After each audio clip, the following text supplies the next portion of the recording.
Chapter 27. The Lord commands Ammon to lead the people of Anti-Nephi-Lehi to safety. Upon meeting Alma, Ammon's joy exhausts his strength. The Nephites give them the land of Jershon. They are called the people of Ammon. Now it came to pass that when those Lamanites who had gone to war against the Nephites had found, after their many struggles to destroy them, that it was in vain to seek their destruction, they returned again to the land of Nephi. And it came to pass that the Amalekites, because of their loss, were exceedingly angry. And when they saw that they could not seek revenge from the Nephites, they began to stir up the people in anger against their brethren, the people of Anti-Nephi-Lehi. Therefore they began again to destroy them. Now this people again refused to take their arms, and they suffered themselves to be slain according to the desires of their enemies. Now when Ammon and his brethren saw this work of destruction among those whom they so dearly beloved, and among those who had so dearly beloved them, for they were treated as though they were angels sent from God to save them from everlasting destruction. Therefore when Ammon and his brethren saw this great work of destruction, they were moved with compassion, and they said unto the king, Let us gather together this people of the Lord, and let us go down to the land of Zarahemla to our brethren the Nephites, and flee out of the hands of our enemies, that we be not destroyed. But the king said unto them, Behold, the Nephites will destroy us, because of the many murders and sins we have committed against them. And Ammon said, I will go and inquire of the Lord. And if he say unto us, Go down unto our brethren, will ye go? And the king said unto him, Yea, if the Lord saith unto us, Go, we will go down unto our brethren, and we will be their slaves, until we repair unto them the many murders and sins which we have committed against them. But Ammon said unto him, It is against the law of our brethren, which was established by my father, that there should be any slaves among them. Therefore let us go down and rely upon the mercies of our brethren. But the king said unto him, Inquire of the Lord, and if he saith unto us, Go, we will go. Otherwise we will perish in the land. And it came to pass that Ammon went and inquired of the Lord, and the Lord said unto him, Get this people out of this land, that they perish not. For Satan has great hold on the hearts of the Amalekites, who do stir up the Lamanites to anger against their brethren to slay them. Therefore get thee out of this land, and blessed are this people in this generation, for I will preserve them. And now it came to pass that Ammon went and told the king all the words which the Lord had said unto him. And they gathered together all their people, yea, all the people of the Lord, and did gather together all their flocks and herds, and departed out of the land, and came into the wilderness which divided the land of Nephi from the land of Zarahemla, and came over near the borders of the land.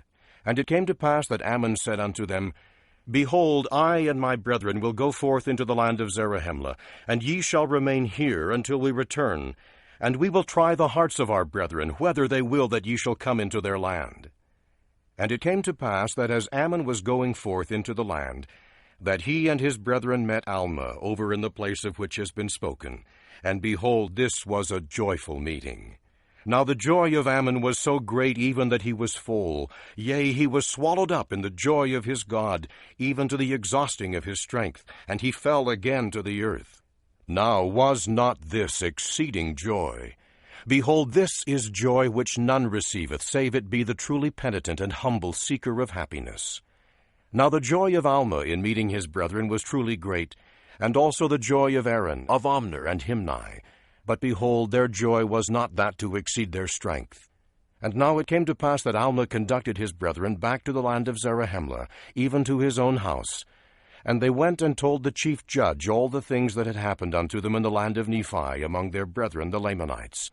And it came to pass that the chief judge sent a proclamation throughout all the land, desiring the voice of the people concerning the admitting their brethren who were the people of Anti-Nephi-Lehi. And it came to pass that the voice of the people came, saying, Behold, we will give up the land of Jershon, which is on the east by the sea, which joins the land Bountiful, which is on the south of the land Bountiful. And this land Jershon is the land which we will give unto our brethren for an inheritance. And behold, we will set our armies between the land Jershon and the land Nephi, that we may protect our brethren in the land Jershon. And this we do for our brethren on account of their fear to take up arms against their brethren, lest they should commit sin. And this their great fear came because of their sore repentance which they had, on account of their many murders and their awful wickedness. And now, behold, this will we do unto our brethren, that they may inherit the land Jershon. And we will guard them from their enemies with our armies, on condition that they will give us a portion of their substance to assist us, that we may maintain our armies. Now it came to pass that when Ammon had heard this, he returned to the people of Anti-Nephi-Lehi, and also Alma with him, into the wilderness where they had pitched their tents, and made known unto them all these things. And Alma also related unto them his conversion with Ammon and Aaron and his brethren. And it came to pass that it did cause great joy among them. And they went down into the land of Jershon, and took possession of the land of Jershon. And they were called by the Nephites the people of Ammon. Therefore they were distinguished by that name ever after. And they were among the people of Nephi, and also numbered among the people who were of the church of God. And they were also distinguished for their zeal towards God, and also towards men, for they were perfectly honest and upright in all things, and they were firm in the faith of Christ, even unto the end. And they did look upon shedding the blood of their brethren with the greatest abhorrence, and they never could be prevailed upon to take up arms against their brethren. And they never did look upon death with any degree of terror, for their hope and views of Christ and the resurrection. Therefore death was swallowed up to them by the victory of Christ over it. Therefore they would suffer death in the most aggravating and distressing manner which could be inflicted by their brethren, before they would take the sword or scimitar to smite them. And thus they were a zealous and beloved people, a highly favored people of the Lord.